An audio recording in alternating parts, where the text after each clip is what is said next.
The first presenter we're going to have here this morning is Professor Desmond O'Neill, and Professor O'Neill is the Director of the National Office for Traffic Medicine. And Professor O'Neill is going to speak about the medical perspective in relation to road safety. And he's going to talk about fitness to drive, eyesight, mobility, and people in their senior years and driving, and how the different effects it has. So we'd like to thank Professor O'Neill for coming on board this morning here. The second presenter we'll have this morning is Mike Kavanagh, and Mike is the manager of the driving school, the Aviva Driving School, and he very kindly came on board with us this morning. So Mike is going to talk about motorway driving. He's going to talk about staying alert, roundabout driving, and he is going to give us some tips about reversing into parking spots, which is the most safest way to park your car. So thank you, Mike, and we'll hear from you later on. Our third speaker this morning is Mary Murphy, and Mary is a colleague of mine in Tipperary County Council. She's the Road Safety Officer in Tipperary. Mary's going to speak about winter-ready driving, planning your journey, which is vital, driving in winter conditions, if you get a breakdown, and stopping distances when you're driving on the road. So thanks for joining us this morning, Mary, and you're very welcome aboard. Speaker number 4 is Community Garda Conor Gately, and Conor is from the Fermoy Community Policing District. And Conor is going to talk about the legalities in driving. He's going to talk about safety, he's going to talk about mobile phone use, speeding, driving under the influence, seat belts, and very importantly, child seats in cars, and why it's so important to use those. Okay, so Conor, again, thank you very much for joining us this morning. It's very much appreciated. And finally, myself, I'll be speaking about pedestrian safety. I'll talk about the school warden service that we have around the county, and a little bit about cycle safety. So that's our lineup here for this morning, and we'll move through the programme as swiftly as possible. And again, thank you for joining us here this morning. So we'll welcome Professor O'Neill. Thank you very much for joining us, and we'll leave you start with your presentation. Thank you very much. Yeah, thanks very much. Delighted to be here. And I'm going to talk briefly. We're trying to keep each of these bit under 10 minutes, so that it's not too fatiguing. And what I'm looking at is older people, health and transport from the perspective of a doctor. So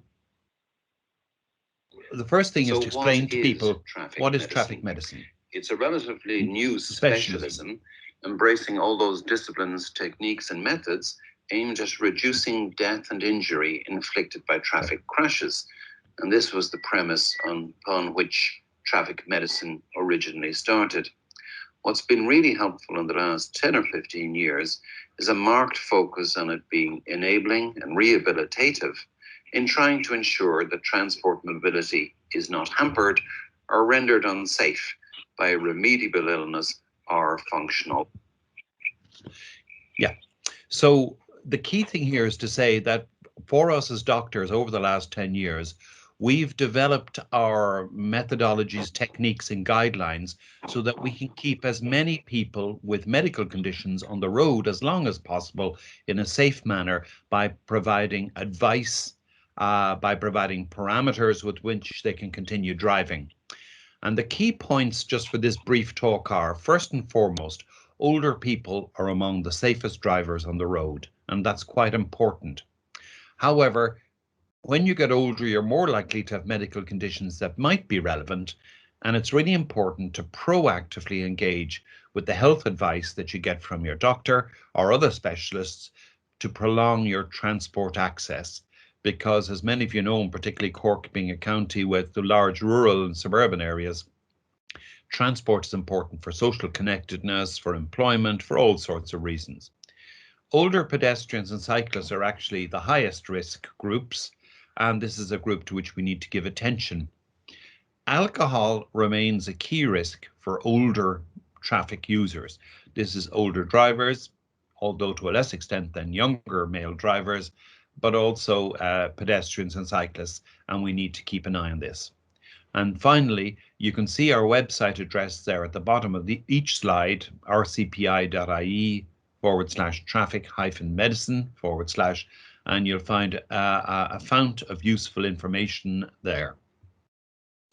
So one of the big urban myths out there is that older drivers, they've got dementia, they've got stroke, they've got Parkinson's, they've got visual problems. Surely they pose an increased risk because of medical conditions. And the answer is no, absolutely not.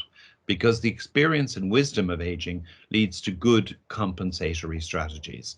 And I have to say, this has been a real challenge in many countries in the world because of very ageist assumptions about older people. And any increase in older people dying in cars and traffic is due to either their increased fragility in the less crashes that they have, or just an increase in our older population. But older drivers, if we could learn from what makes older drivers safe and transfer it to younger drivers, we would have a safer road environment. This is just a chart to show you this from a major Canadian study where they took emergency departments, paid the doctors $35 to start advising patients on medical conditions such as diabetes, alcohol, epilepsy, visual problems, which were relevant to stroke. And blue is the crash rate before the advice. Red is how it improved after the advice. But what it is the number of crashes per 1,000 per year.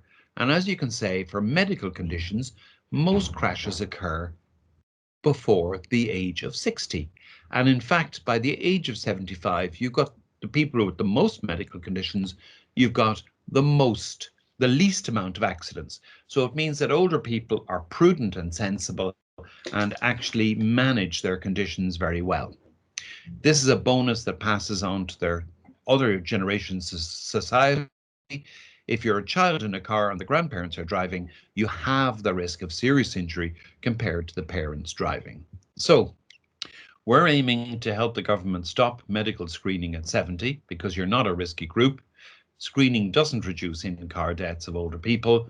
It increases deaths of older pedestrian cyclists. And the good news is that we hopefully this year will move to upping that age to the over 75s, and hopefully we'll move that further. But what about all those medical conditions? And clearly people need good advice. And the issue here is that responsibility for medical fitness to drive divides between the driver, who has responsibility for managing their own condition. This has been established in Irish law.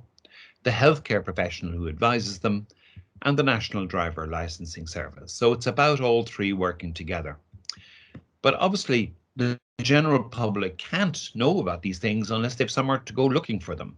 So we've had a big campaign to help doctors know about the guidelines.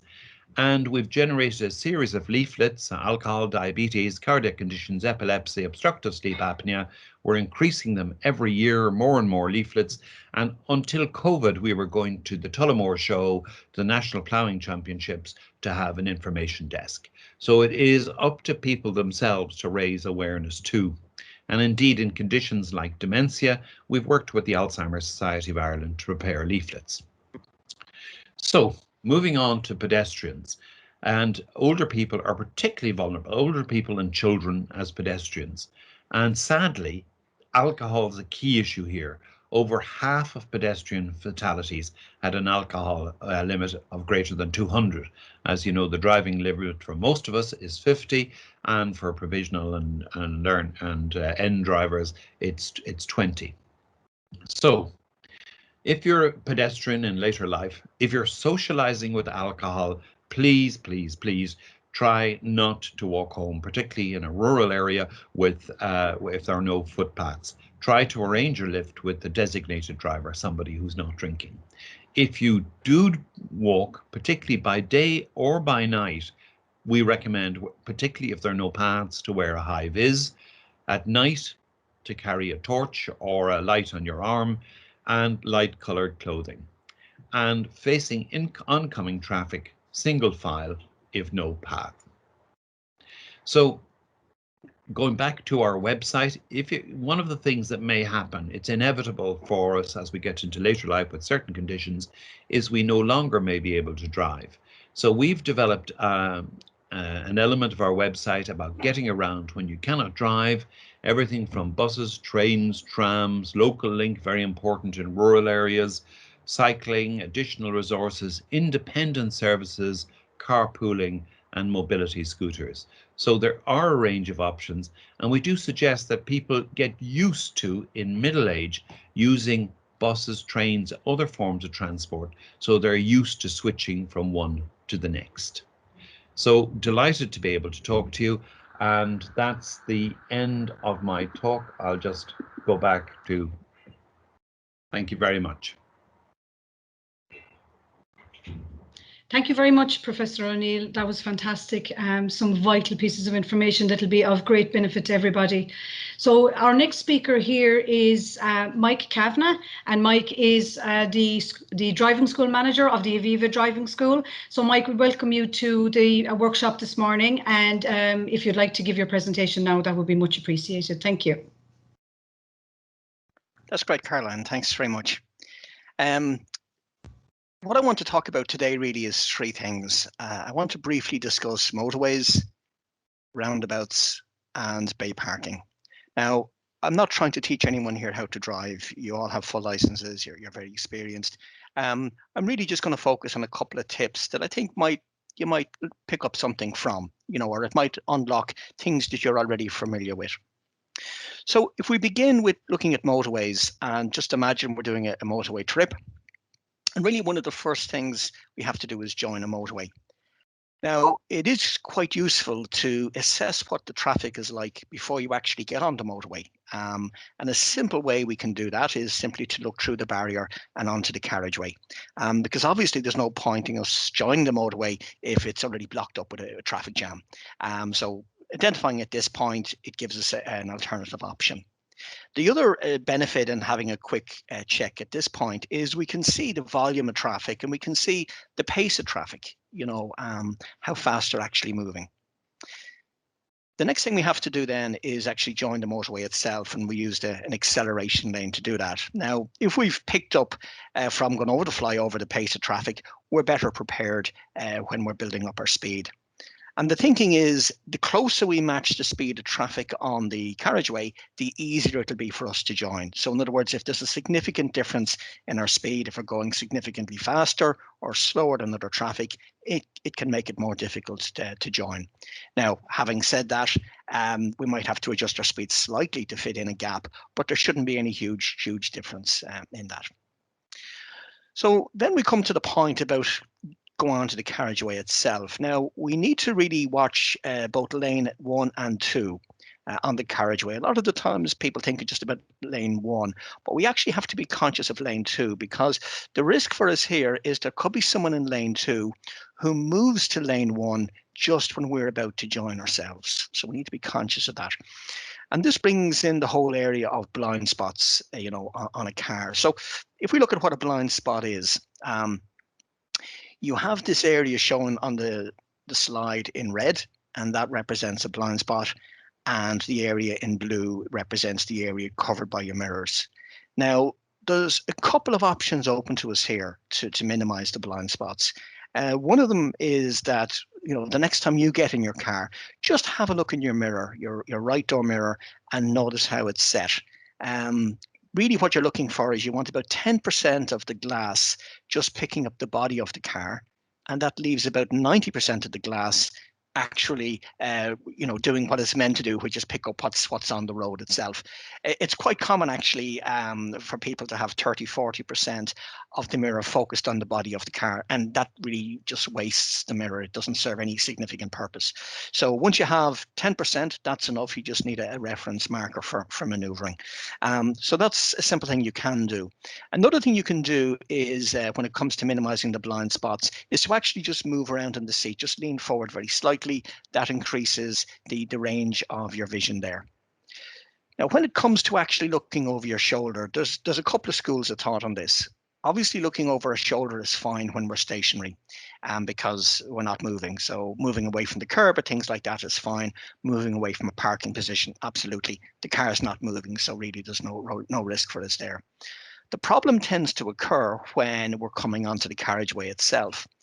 And the problem is, if I look over my shoulder, even for 1 second at 100 kilometers an hour, I've traveled almost 28 meters. So if I'm going to do that, I need to make sure there's nothing happening in front of me that's going to pose a problem.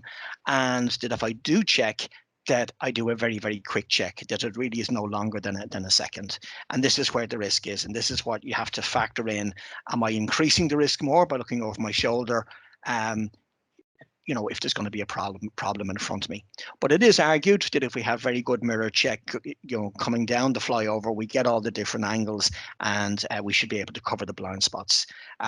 Having said that, I'm also a motorcyclist myself, and there's at least 2 occasions, one in Ireland and one in Germany on an autobahn, where a blind spot shoulder check meant that I'm here with you today talking. If I didn't do that check, I wouldn't have been. So, you know, there's some of the things to think about with blind spot checks. Let's assume then we get on the motorway itself, and generally speaking, we drive in lane 1, or the left-hand lane. And one of the problems with motorway driving is to have an appropriate following distance.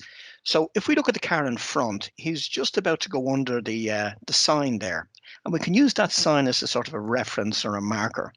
And the whole idea is that once he's gone under that sign, it should take us a minimum of 2 seconds before we reach the sign ourselves. And a way of calculating that is to say the phrase, "Only a fool breaks the 2-second rule." It takes about 2 seconds to say that. Now, 2 seconds is kind of deemed to be the minimum. There is an argument that once my speed is over 60 kilometers, it should become 3 seconds. And I doubled those to 4 and 6 respectively if it's a wet road.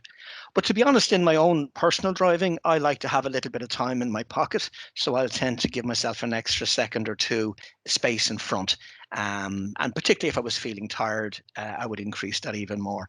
That gives us a couple of advantages, having a proper following distance. The first one really is that we've got better vision. If I'm very close to the car in front, he's dominating my vision and it's very difficult to see. So being a little bit further back, I can see around him. We can also sometimes look through the windscreen of the car in front, and we can pick up information there as well. The other advantage is I can plan further ahead. And so rather than just looking at the car in front, I want to try and look several cars ahead of them. And this just makes it easier for me to drive. I'm not relying on the car in front applying his brake lights to warn me to slow down. I can see that 4, 5, 6 cars ahead. It's also less stressful.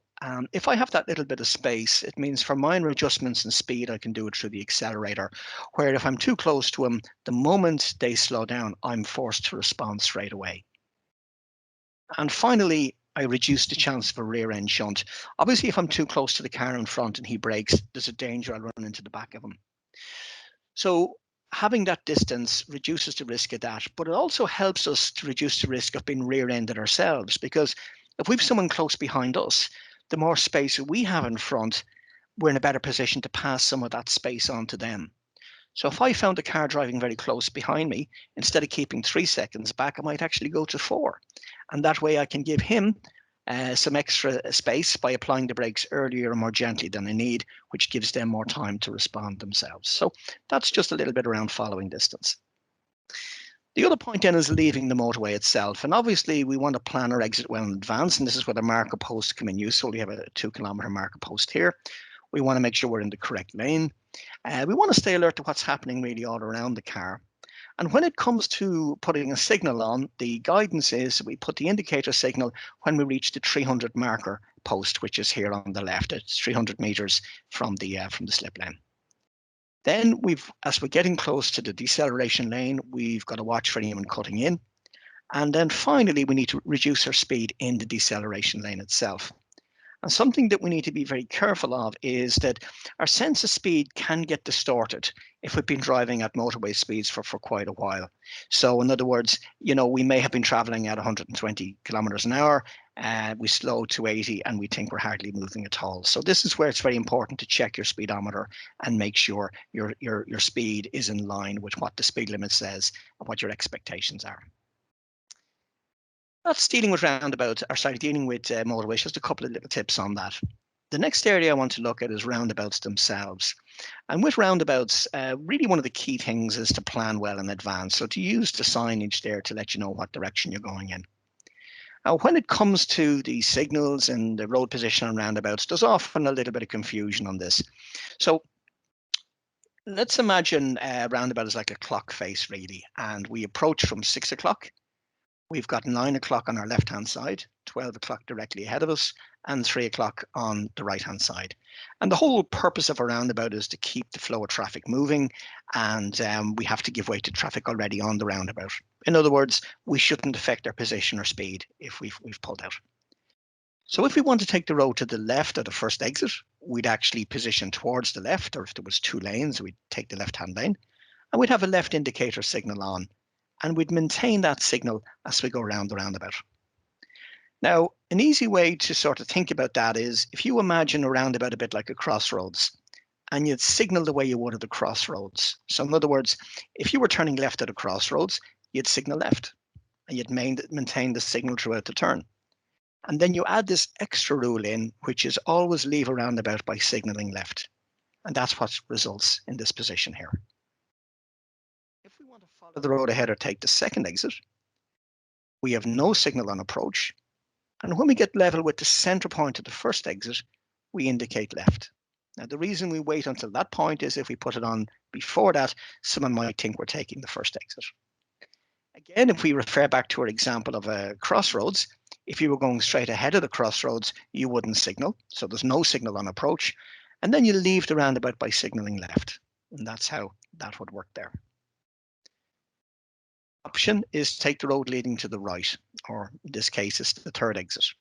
So here, if it was 2 lanes, we would take the right-hand lane and we'd position just left of the center line.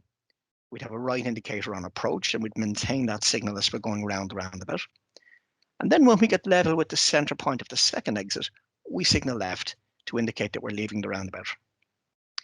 And again, if we come back to our example of the crossroads, if you were turning right at the crossroads, you'd position just left of the center line and you'd signal right on approach. And then you add the rule, you leave a roundabout by signaling left. And that's where that comes in. So that's a couple of key points with roundabouts. I just want to cover 1 or 2 sort of general tips as well. So the roundabouts we've looked at there have no road markings, but sometimes roundabouts will have specific markings. And if they have, then we follow exactly what those markings tell us. So in this particular case, the right-hand lane is for turning right only. The lane on the left is for going left or straight ahead. Sometimes the lane on the left may be left only. So always be guided by what the road markings say. And that's what you follow at that particular roundabout. Now, sometimes it's difficult to sort of, get a gap on a roundabout. This photograph obviously is very light traffic, but there's a phrase, look for gaps, not cars. So what I mean by that is we want to look at the gap, in front of a car and also behind a car. And that's really where we're trying to slot in. And we ask ourselves the question, is that gap getting bigger? Is it getting smaller? Or is it staying the same? So what you'll find is if you start to look for gaps, you'll actually see them. They'll jump out at you. Where if you're looking for cars and looking at traffic, it's much harder to see the gap. The other thing we can do is time our approach on the roundabout. And really what we're trying to do is arrive just when the gap is there. And it's a very good idea to come into a roundabout just a little bit slower. And that gives you time to get the information and to time your approach. What you'll often notice, if a car comes into a roundabout too fast, they don't give themselves enough time to actually blend in with traffic, and they end up stopping unnecessarily, in fact, in many occasions. So coming that little bit slower, scan in 3 directions, scanning to your right, straight ahead, and to your left, and if you can, bring in mirror checks, but certainly trying to time the approach that you can arrive in when the gap is there. The other point I want to make is that when you're on the roundabout, don't just assume that everyone is going to give you priority. In fact, when you do have cars emerging, coming on the roundabout, ask yourself, do they see me? And the sort of things you're looking at here is, do you have eye contact with them? Have they looked in your direction? Are they slowing down, or are they maintaining speed? Are their brake lights still on, or have they gone out? So don't assume that people will automatically give way to you, and be prepared to give up your own priority to avoid a collision if necessary. Finally, when it comes to leaving the roundabout, really the minimum check we need to do is a left mirror check, and really watching for the like of a cyclist who may come up on the inside. In some cases, this example, we actually have a lane change as well. So there may be times that a shoulder check may be needed. But as I said, you've got to weigh up the risk with that, with what's happening in front, if there's a problem there, in terms of checking the blind spot. So that's dealing with roundabouts. The third area and the final area I want to talk about very briefly is parking. Now, when it comes to parking, do we drive in or do we reverse in? And I suppose in reality, the safest way to park is if you have a space that you can drive into and also drive out of. If it's a fairly big car park, that's the safest of all because we eliminate the need to reverse completely. Now, having said that, there's advantages and disadvantages to both methods. If we take driving in to begin with, where we'd end up reversing out, we would tend to do this if we need to access the boot. So for example, if you're shopping and you need to access the boot, this would be typically, you drive in so you can put stuff in the boot. The other time we would drive in is if the spaces are angled because they're set up that way to actually drive in.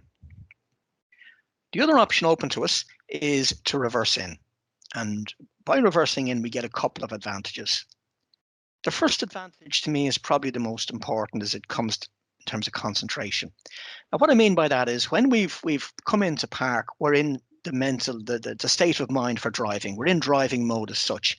And it's always a good idea to do a high risk maneuver like reversing when you're in that frame of mind.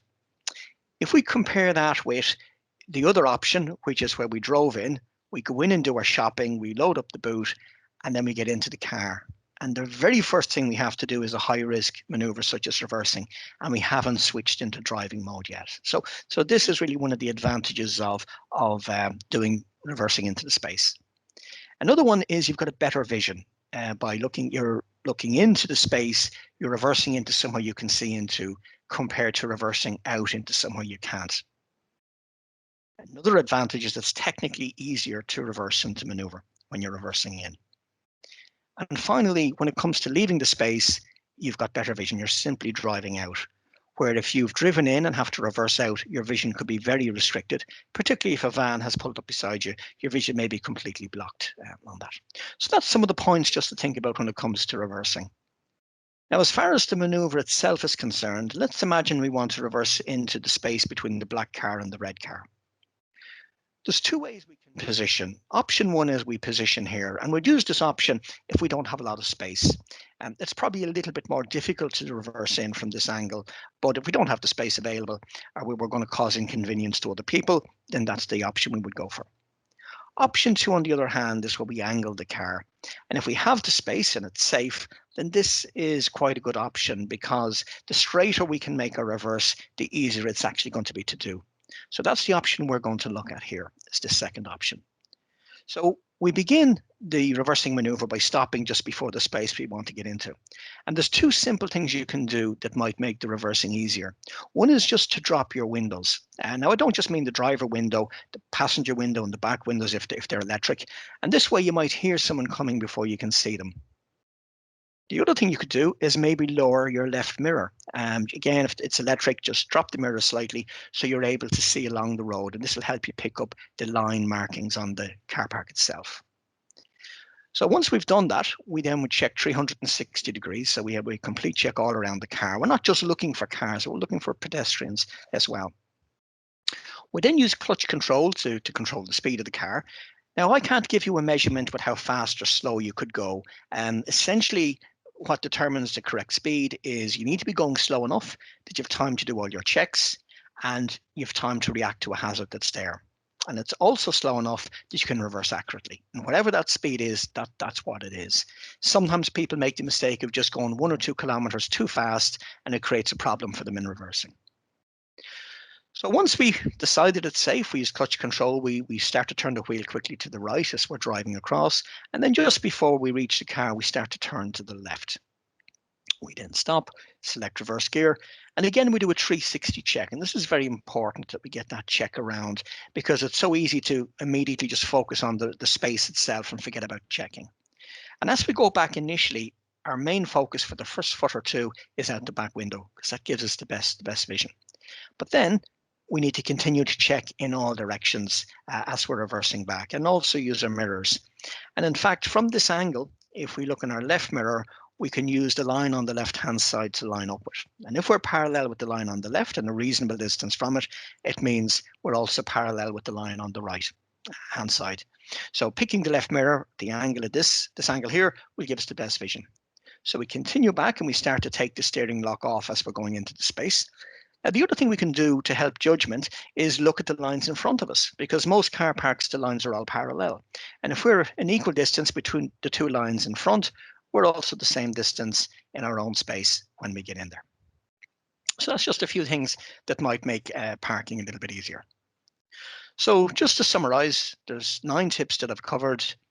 On a motorway, just be conscious of the blind spots. Think of the options open to you in terms of mirror adjustment and lots of mirror work there. Think about the following distance, a minimum of a 2-second time gap. Think about checking your speedometer when you've left a fast moving road, because your sense of speed can be distorted. In terms of roundabouts, think about the crossroads as your benchmark and add the rule you'd signal left leaving the roundabout. Think about the idea of looking for gaps, not cars. And then when you're on the roundabout, ask yourself, do they see me? When it comes to reversing, look at the advantages of reversing into the space and driving out. Think about the 360 check before we move, and the other things with lowering the window and the mirrors, but remember to put them back up before you leave the car. And then looking in all directions as we reverse back. Now, what I'd say to you is when you look at this, there's probably a number of these that you're already doing. But if there isn't, I'd pick 1 or 2 things to work on. And a useful technique you can use is a technique called scaling. And let's say, for example, I picked following distance as what I wanted to work on. Well, I can rate my performance between 1 and 10. 1 is I'm very unhappy with it, and 10 is I'm very happy with it. And let's say I gave myself a 5, that I'm reasonably happy with my following distance, but not completely happy. So then I'd ask myself, well, what do I need to do differently to get to a 6 or a 7? And it may be that my following distance is fine in some environments, but maybe not others. Or maybe it's fine when I'm following a car, but not a larger vehicle like a van, a truck, or a bus. So the whole idea is pick something in the driving, work on it, for a day or 2, reflect on your performance, have a think about it, and that's a very simple way of improving your driving technique. That's great. Thanks very much. Thank you. Thank you very much, Mike. There was just one comment made in general in relation to roundabout driving and yielding to the traffic coming from the right-hand side. Yes. So the point I'd made is we have to give way to traffic already on the roundabout. And because it's a clockwise direction, we give way to traffic coming from the right. And the criteria we really need to apply is if we go onto the roundabout, we shouldn't affect their position or speed. In other words, if I've pulled out and the car had to slow down because I've pulled out, then I shouldn't have gone. And a way of helping to judge speed and distance better is rather than just look to the right, actually look to the right, straight ahead and to the left in a sweeping scanning motion. Because when we look at something, we take it like a mental photograph of it. And then when I look away and I look back, I take another mental photograph. And our brains are very good at comparing and contrasting. So I can compare the 2 photographs there. And that makes it a little bit easier for me to judge speed and distance. But the criteria is I shouldn't go on the roundabout if they've had to slow down or change position. Okay, that's fantastic. Thank you very much for that clarification, Mike. That was an excellent presentation. Thank you. Yep. So now next speaker up this morning is Mary Murphy, and Mary is the Road Safety Officer with Tipperary County Council. And Mary is going to speak to us this morning about winter ready driving. Thank you very much, Mary.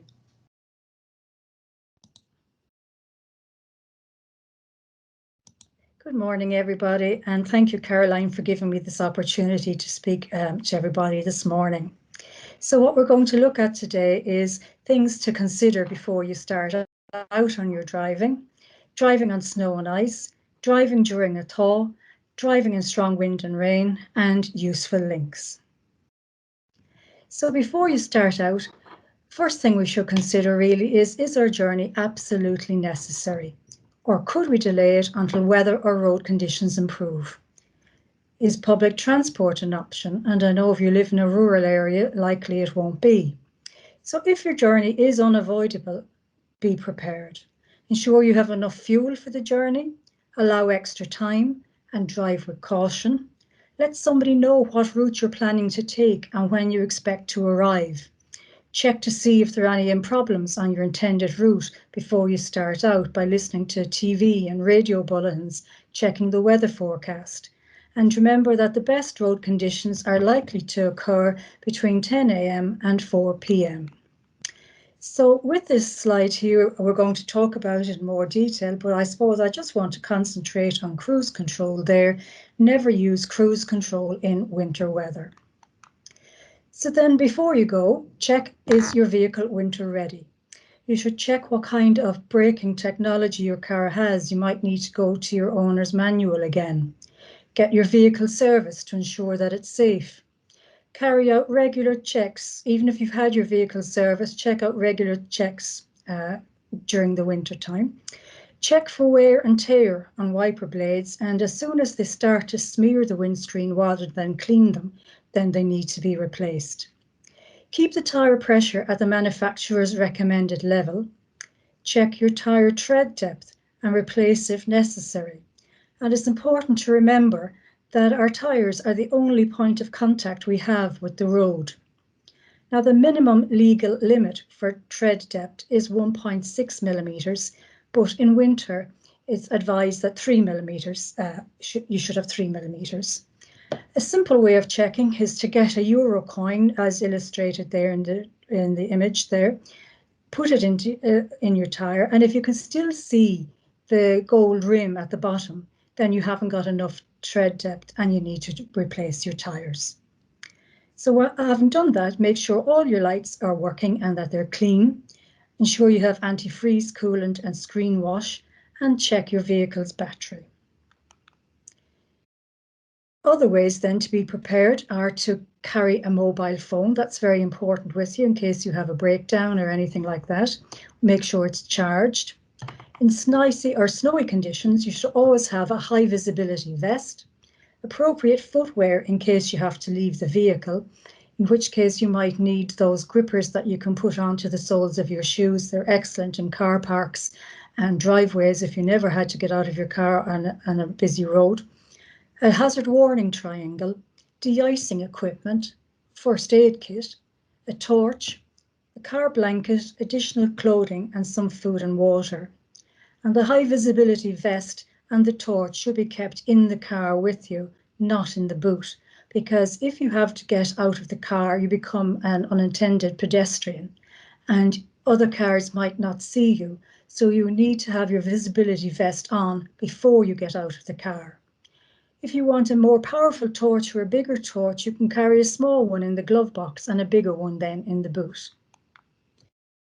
Using your headlights then when driving in snow or icy conditions, use dipped taillights throughout the day. Understand your braking system and beware of black ice, because black ice is one of winter's biggest hazards as it is so difficult to see. You need to watch out particularly in sheltered or shaded areas on roads, under trees and near high walls. Again, in snow and icy conditions, you need to clear your windscreen fully. You can see in the top image there that the person hasn't cleared the windscreen fully, and in the second image you can see a pedestrian there on the left, and when you look at the top image you can't really see them at all, and that could have had very serious consequences. Again, when you're stopping, the bad conditions increases the distance that it takes you to stop. On a dry road in old feet and miles per hour, traveling at 35 miles an hour, it took between 60 and 100 feet to stop on a dry road, but on an icy road it could be 600 feet or more. Your braking distance will be also influenced by the depth of the tread on your tyres.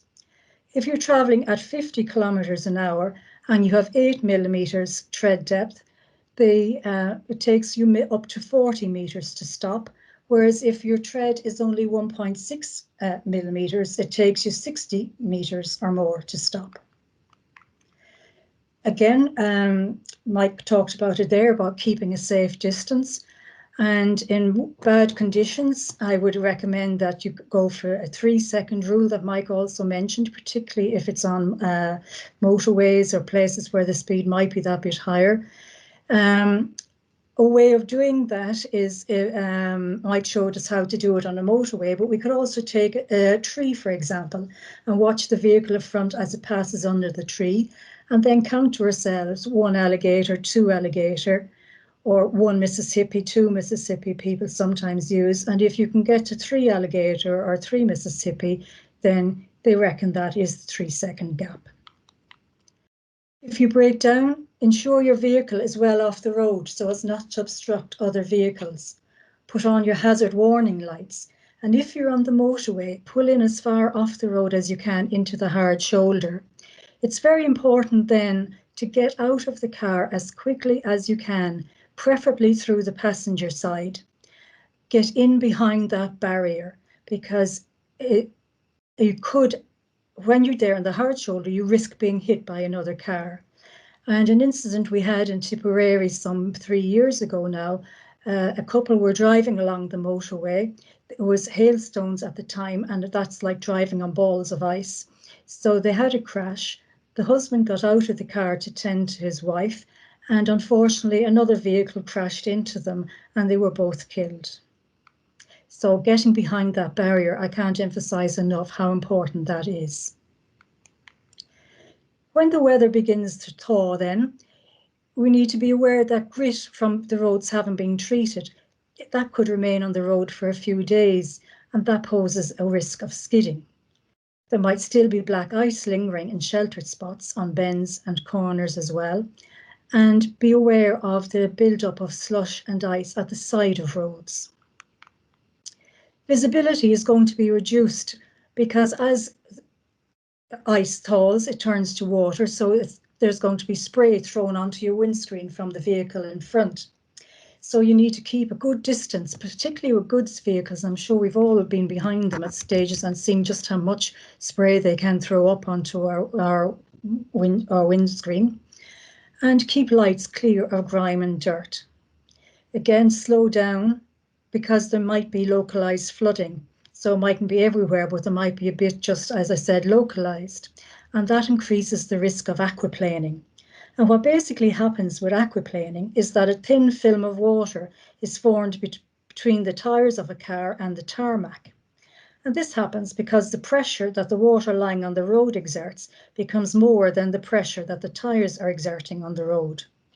So in the diagram there below, you'll see on a dry surface, the tire is staying on the road. But as we increase our speed, on a wet day, as we increase our speed, you'll see that its tire is lifting further and further off the road. Now this happens in a split second, and when it happens, you've lost control of the car and it could cause you to crash. So when passing cyclists and motorcyclists, allow an extra distance because they might have to take evasive action to avoid a hazard such as black ice or a pothole. And on the left there is a picture of a road following weather damage to it. And on the right-hand side then is the RSA campaign, where we're asked to leave 1 metre passing distance between us and the cyclist on speeds up to 50 kilometres an hour and on speeds over 50 kilometres an hour to allow 1.5 metres.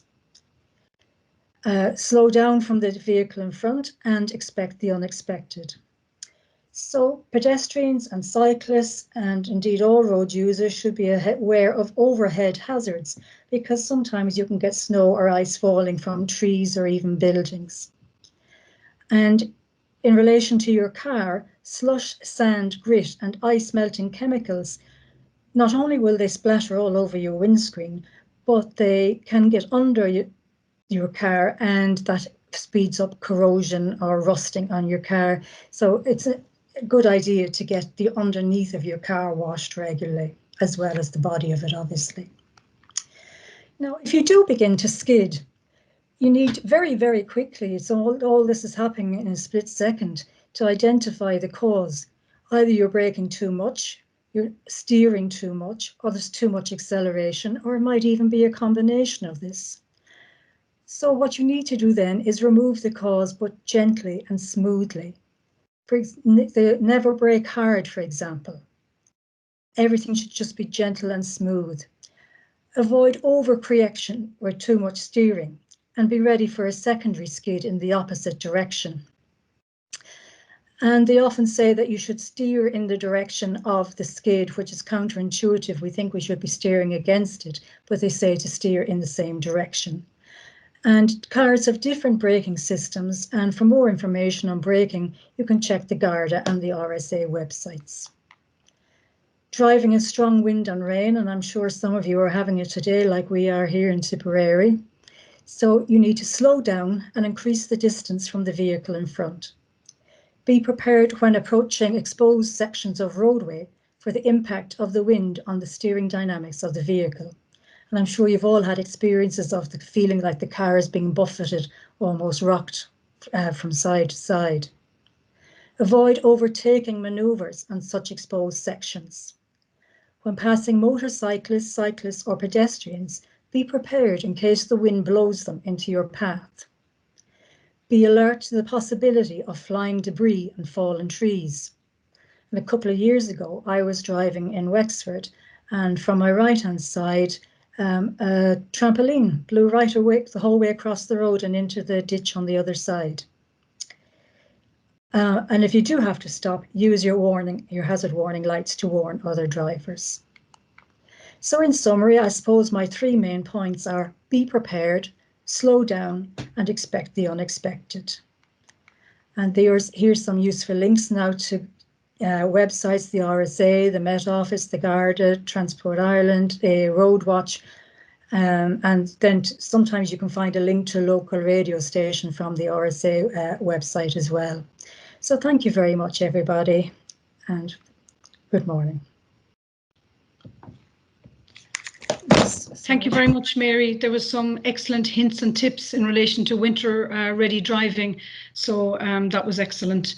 So now I'm going to call on Conor, Garda Conor Gately, to give us his presentation this morning.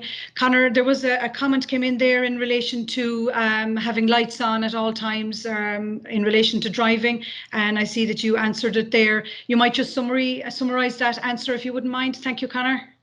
Sure. Good morning, everyone. Just that comment I did reply to it as it came up. They asked, should we you would. Most cars now, I forget the year off the top of my head, but over the last few years you'll have noticed cars have automatic DLRs, daylight running lights, sorry, DRLs. But oftentimes, especially in older models, those lights don't come on at the rear. So we'd actually advise you switch on your dipped headlights. It increases your visibility to a huge degree to other road users. If again, a motorway is a great example. You can see cars coming from a long way off, but next time you're out and about, you might pick up the car with the dipped headlights on. You're going to see them from a long way off. The car, especially in weather like we have today, that has no lights on, they could be quite close to you before you see them. So yeah, we'd advise you, please drive with your dipped headlights on. It'll increase your visibility to other road users to a huge degree. Thanks very much, Conor. Okay, will I carry on? Can you see my screen there? Yes, indeed, yeah. Okay, good morning, everybody. Conor Gately is my name. I'm the community guard in Fermoy. And thanks, Caroline, for inviting me along today. I've learned a lot myself today from the previous presentations, so thank you. I'm just going to talk a little bit about some of the common areas we come across, and I'm not going to get too bogged down in legalities or legal speak, but I'm going to give you some of the more general pointers. Okay, so I'm going to start a bit on mobile phones. This is something over the last 20 or so years has become a real problem, and it is a real cause for collisions, and something we do address and we come down fairly hard on. Just to remind people, the law on using a mobile phone is you should not hold a phone. Okay, it's not, so if you're talking on a phone, or like this guy here holding it like a slice of pizza in front of them, that's still using the mobile phone. So you're holding the phone. Okay, so look, just on the phones, the point I would, when people think they can have a quick chat on the phone or a quick text, I would often, if I'm the guard pulling them over, I'll remind them that they were on their phone for 5 or 10 seconds if they claim that's what it was, but they didn't see a marked patrol car on the road behind them or approaching them. You know, so it does shows what a distraction that is. And just on the mobile phones, there's no age, there's no sex, there's no profile of a driver that are the worst offenders. So just to remind you again, it's if you are caught, it's 3 points on your license. Okay, so those 3 points, a couple of speeding tickets or being caught at the phone, they build up very quickly. And what hits a lot of people by surprise is your insurance also takes a hit.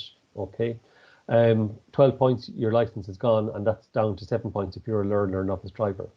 So just to take note, if you're looking at your phone for just 1 second, a car moving at just 50 kilometers an hour will travel 14 meters or 46 feet. Okay, so that's around 4 car lengths. So just picking up the phone to glance at it, who's calling, that you traveled a long distance. So we'll move on to the next slide. If you do have Bluetooth in your car and you're having trouble connecting it, it should connect automatically when you get into your car.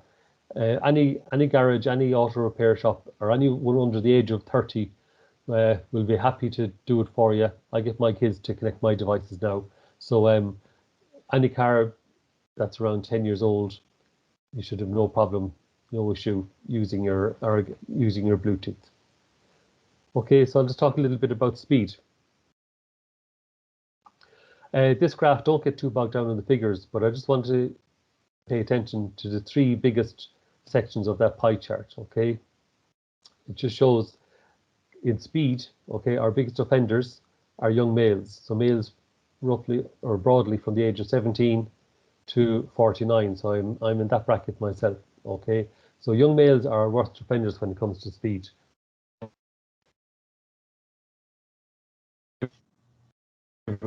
So just watch your speed in traffic collisions. Okay, again, if you're caught speeding, it's an on-spot fine of €80. Again, I should say there is an appeals process for these fines on the spot. If you think you're being hard done by, or you have a reasonable excuse, you can appeal your ticket, but you do run the risk of going to court and maybe facing more serious penalty if they think your offence is serious enough.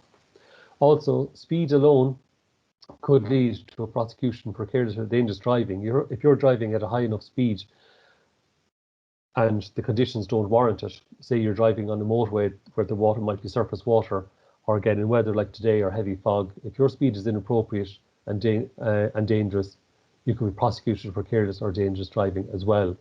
So just bear that in mind. It's not just strictly speed, it's the condition of the road, your vehicle, the manner of your driving, the conditions, or what might be expected to appear on the road. So just bear those things in mind. It's not always black and white.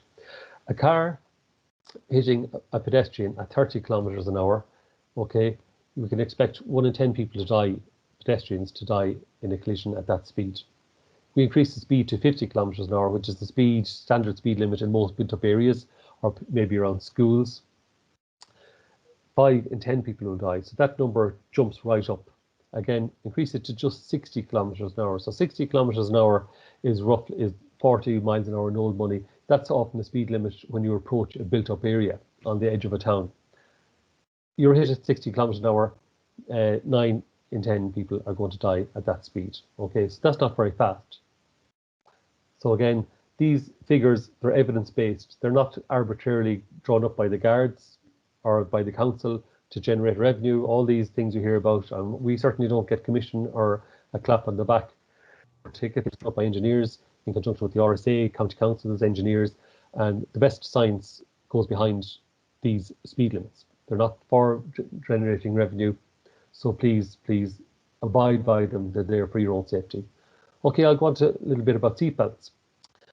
Again, seatbelts, it's been compulsory to wear a seatbelt for quite a long time. 40 to 50% of drivers and passengers will survive or suffer less serious injuries if wearing seatbelts. It speaks for itself. Okay. Again, if you get caught by a guard not wearing a seatbelt, it's a €60 fine. Your passenger can also be fined. If they're over 17s, the answer to them for themselves, 17, because that's the age for driving, for your driving license. So it's a €60 fine. If you fail to get a person under 17 to wear a seatbelt, so if you're carrying a child, a grandchild, you're bringing kids to the football match, something like that, you're responsible. Okay, again, you receive a fine for €60. Okay, children and seatbelts. So a lot of us here would be dropping our own children, and again, it could be grandchildren or neighbours' children to schools, the school run, we're minding children, we're bringing them back home to mum and dad. So it's something we all do. They should always travel in the back seat of the car. That's away from the active airbags and the dashboard. Okay, children want to be in the front seat, natural enough, but the back seat is the safest. Okay, the safest way for a child to travel in cars is in a child seat that is suitable for their weight and height, and ideally that's a child seat with a back on it as well. Okay, the law states that all children under 150 centimeters in height or 36 kilograms, which is 79 pounds in old money, must use a child restraint system. That could be a booster cushion, or ideally again a seat with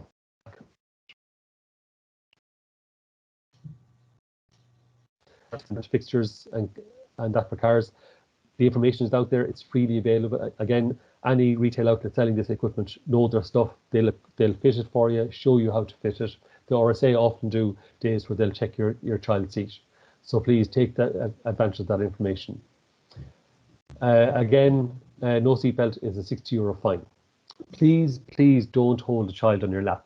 We see this a lot. People think the child will be safe. If you're in a collision, the child could be crushed between you and the dashboard. An airbag could activate and cause serious injury. You will not hold on to a child in a collision.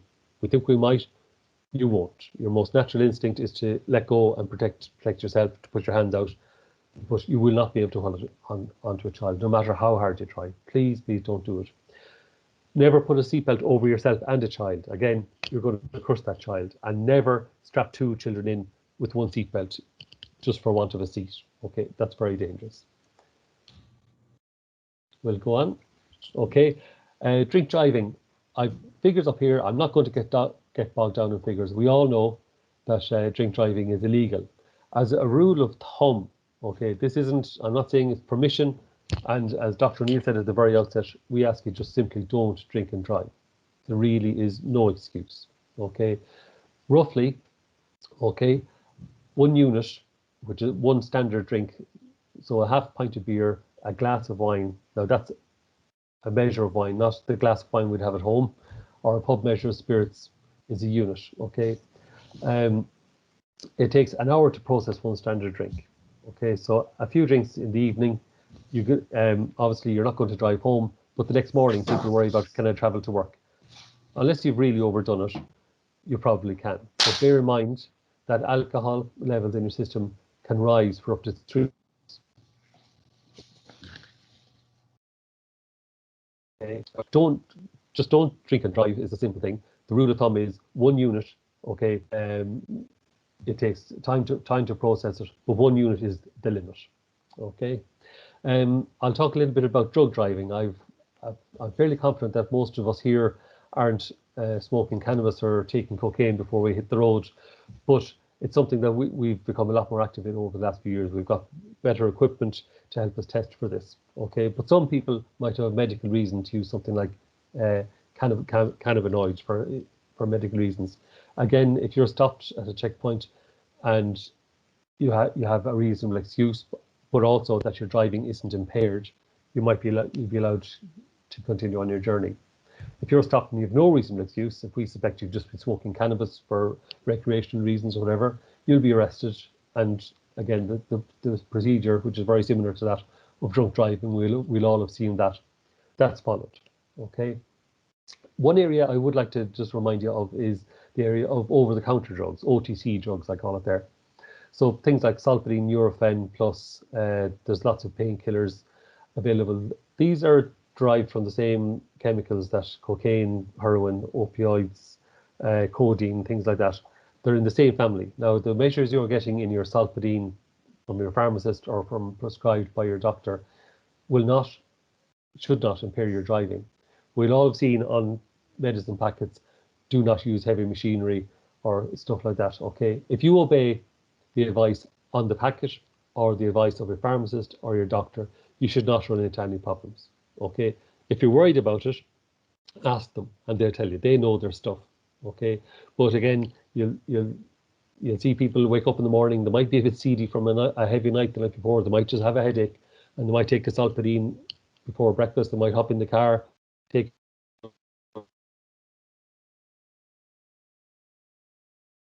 are exceeded the recommended doses.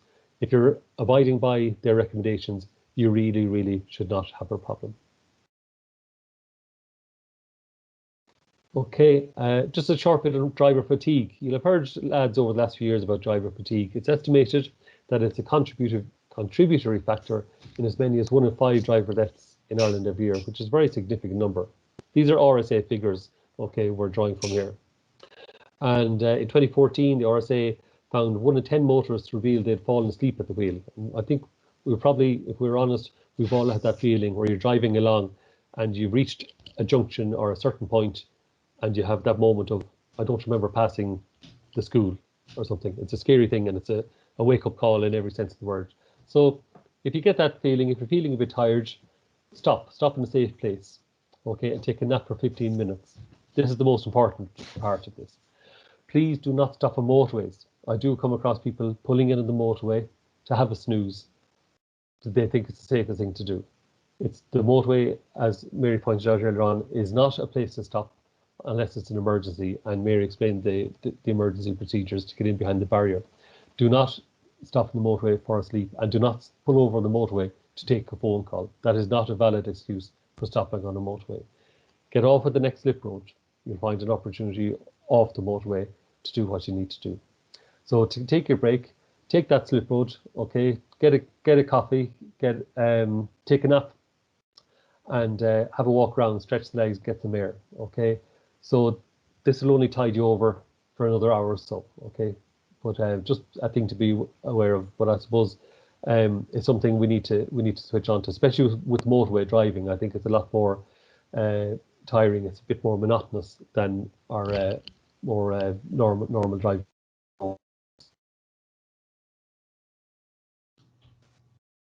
That's me done. I've kept it fairly general. I didn't want to get too bogged down in figures, and certainly not the legalities of drink driving or drug driving. But the message I think we all have in common here is, you heard it at the start and I'll repeat it again, don't risk it, it's not worth it, okay? And hopefully if we abide by these, we'll all arrive home and arrive alive. And thanks for your time, and thanks for joining in today. Take care. Thanks very much, Conor. That was excellent, and I know it's difficult when the reception can come and go, so thanks very much, and thanks everybody for your patience working with us on this.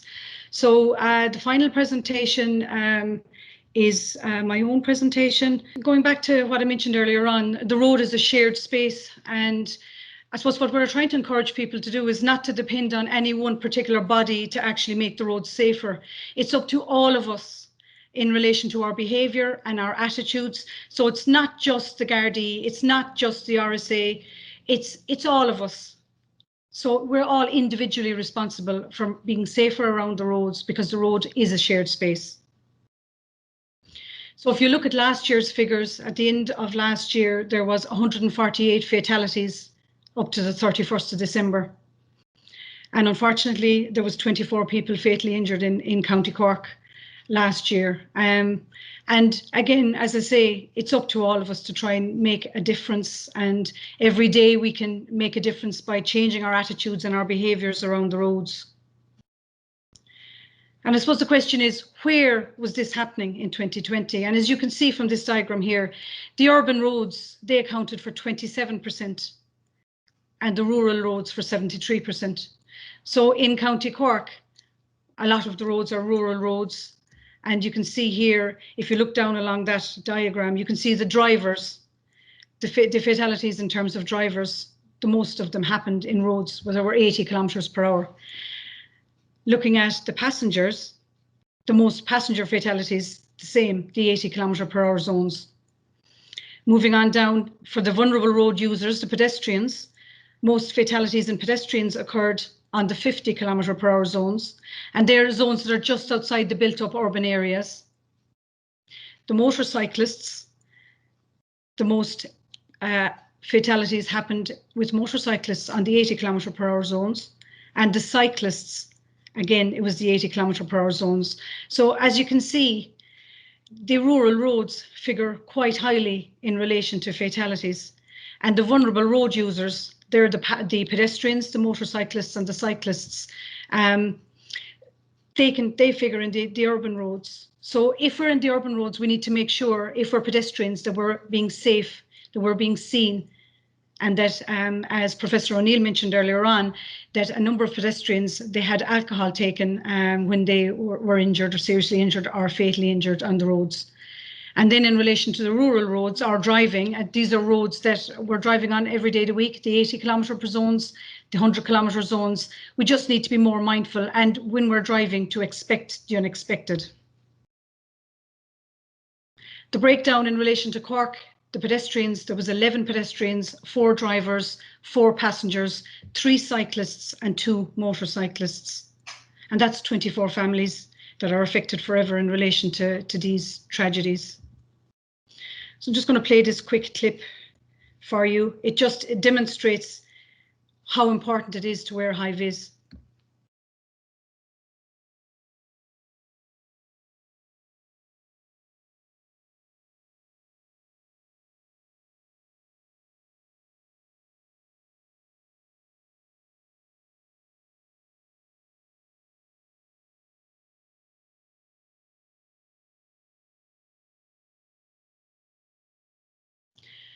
So as you saw there, when you look at it first, you can just see the high vis reflection coming along, and you think there's just 2 people walking. But as they get near you, there's 4, and 2 of the people don't have high vis on. So I think it's quite clear the benefits of having high vis and why you should be wearing them. In terms of wearing high vis, you're 300 times more likely to be seen at night if you have a high vis on you. And during the day, you're also more likely to be seen. 4 times more likely during the day. And the other thing, just to remind people that, you know, as pedestrians, because we can see the lights of the car, sometimes we automatically think because we can see the car can see us. But that's not the case. We need to be seen.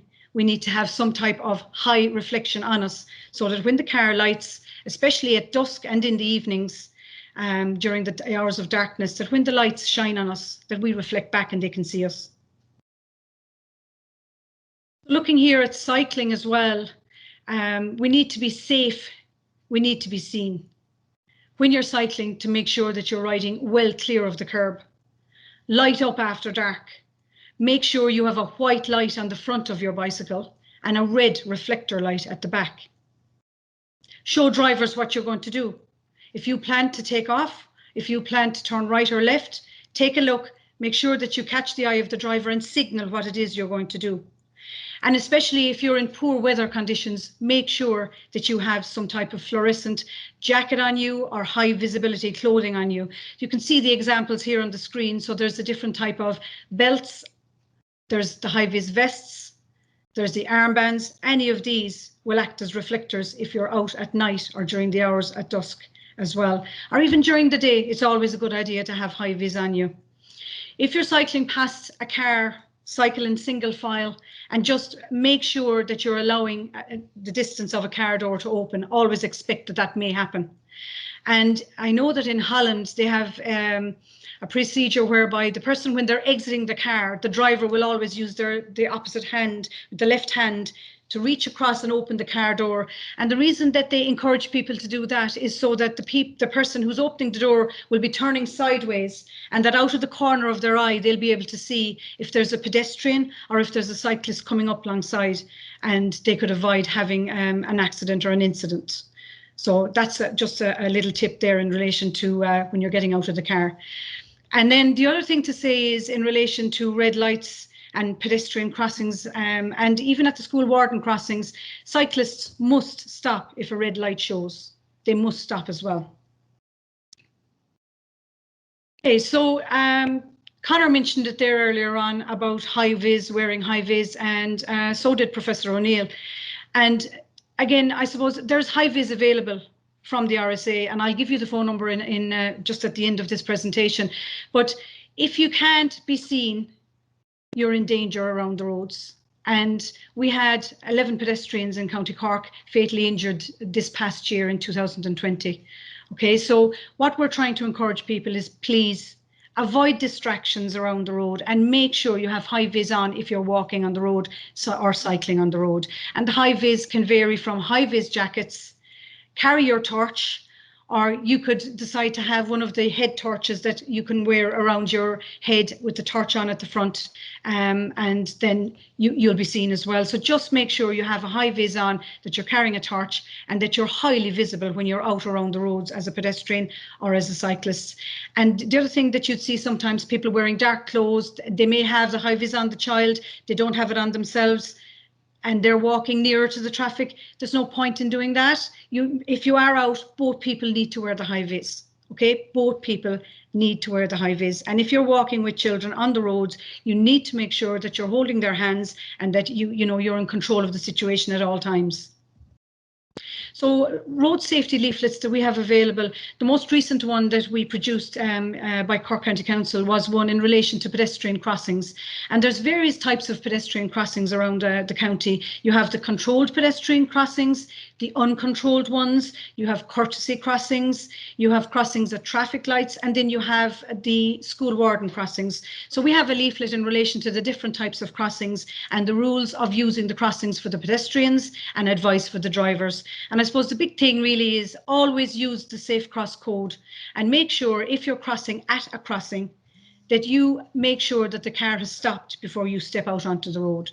Never make an assumption that a car is going to stop. The one at the right hand side here is called Be Visible, Look and Listen. And this one talks about safety at school gates.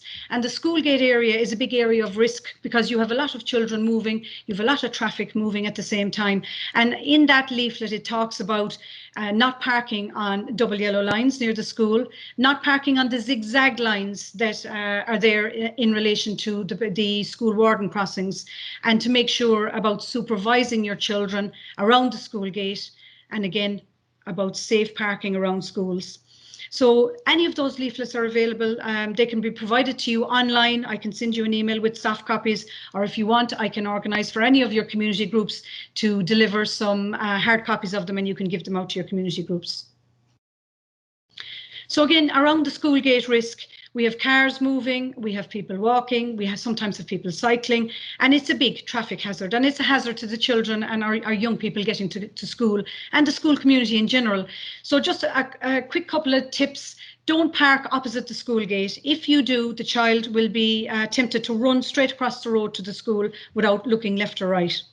If there are double yellow lines, you're not to park on them because they're there for a reason. And you could obstruct vision of people crossing the road, etc. And the double yellow lines are to be kept clear. Same with the zigzag lines, they're for the school warden crossings. So just make sure that people aren't parking on the double yellows or the zigzag lines. Supervision. So there's been a couple of incidents that I've heard of people not supervising children coming up to the school crossings, be they supervised or not, the supervised school crossings or not. If you are walking, especially with the younger children to school, you need to make sure you have their hands caught at all times. And distraction, for example, if you're on the mobile phone and you also have a child in your care, you need to put the mobile phone away, because you might be tempted to answer a phone, or you might be tempted to scroll on the mobile phone or answer the text, and you can't do both things at the one time. So put any distractions away when you are supervising kids on their way to school or in general around the roads. And if you are dropping the children to school, make sure they exit the car on the footpath side, not out onto live traffic. Okay, so just to talk about the school wardens for a minute. So we have the school warden service in various counties around the country. So these are the way that the school warden holds the baton, right? So the baton in the first instance here, it means that the children aren't ready to cross. So if you come to a school warden crossing and the school warden is holding the baton like that, that's what the warden is telling you. The second one is if she has it held out to the side diagonally, she's about to prepare to stop the vehicles and the bicycles that are coming. And the third one, she holds out her baton, puts out the hand, and then she stops the traffic so that the children can safely cross the road. So just to remind people that that's what the school warden service is about, getting the children safely to school, and these are what the signals that she makes means. So here we have Buddy. So basically what he is it's a measuring tool that we have created that we can give out to all the children in the county. We'll probably be doing it later in the year, and they'll get a little strip that they can put on the wall at home, and it reminds children that they have to be 1.5 meters or 36 kgs before they can safely travel in the front of a car. Now, Conor mentioned it earlier on, and I just want to, I suppose, enforce that message home again. If you are traveling in a car with your kids or your grandchildren, it is vitally important that they're not traveling in the front of the car unless they can safely do so. And they need to be 1.5 meters and 36 kgs if they need to safely travel in the front of a car. Because if they are traveling and they're not the safe height or weight, the airbag can come out and it can do serious damage to the children. Okay, so just to remind everybody about that. So here are some nice pictures that we took just before the kids went back to school, when the schools were open back in September.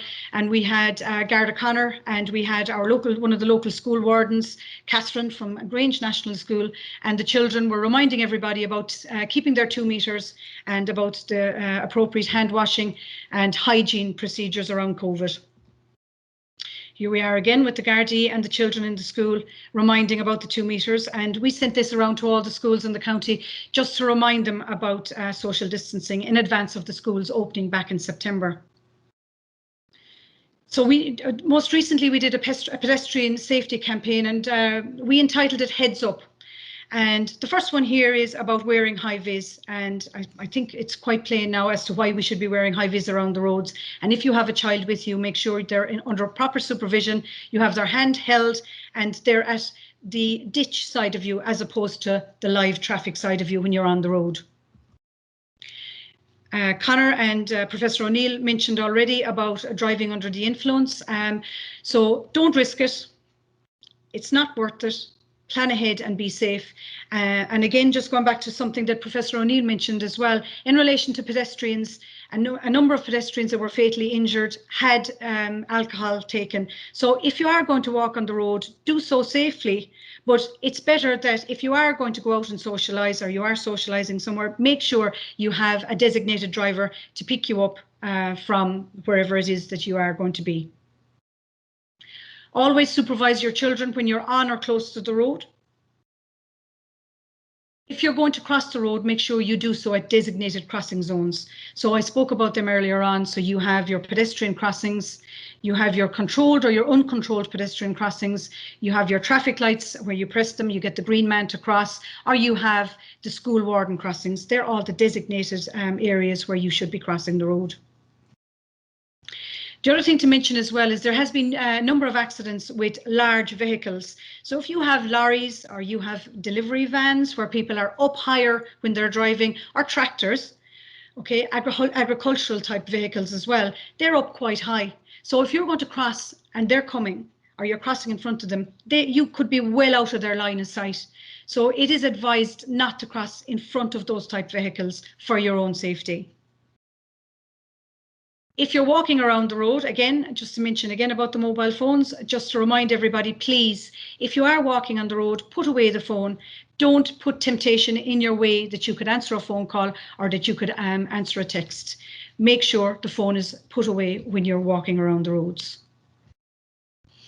And again, I'm sure you've all seen it where people have crossed the road in the middle of parked cars. It's not a good idea. The cars that are driving on the road won't expect you to do it. They won't see you for one because you're going to step out. So just make sure that you don't do that. Don't cross on the brow of a hill because the cars won't see you, and don't cross on the bend of the road.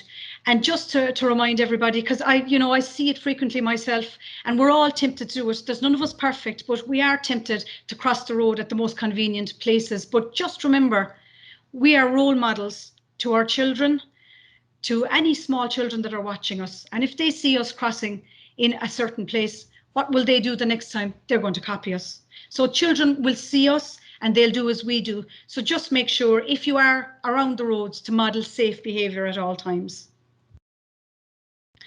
So that's my part of it. And just to say that if you have any further questions, you can refer them to myself. My email is there. It's caroline.casey@corkcoco.ie. The high-vis materials are available for order by the RSA, and the telephone number is there on the screen. It's 1890 532 532. And if you wanted to get onto any of your local community Gardaí, I'm sure they have some high vis, or if you wanted to email me, I can see if I can help you out in relation to that as well. So for this morning, that's our webinar in relation to road safety. In terms of my presentation, just to summarize, I suppose, encourage people to avoid distractions around the road. Be seen if you're out walking at all times, whether you're walking or cycling, and just to remind everybody to please, at all times, if you're role modeling behaviour around the road, let it be safe behaviour, because the kids are watching you and they will do what you do the next time they're around the road.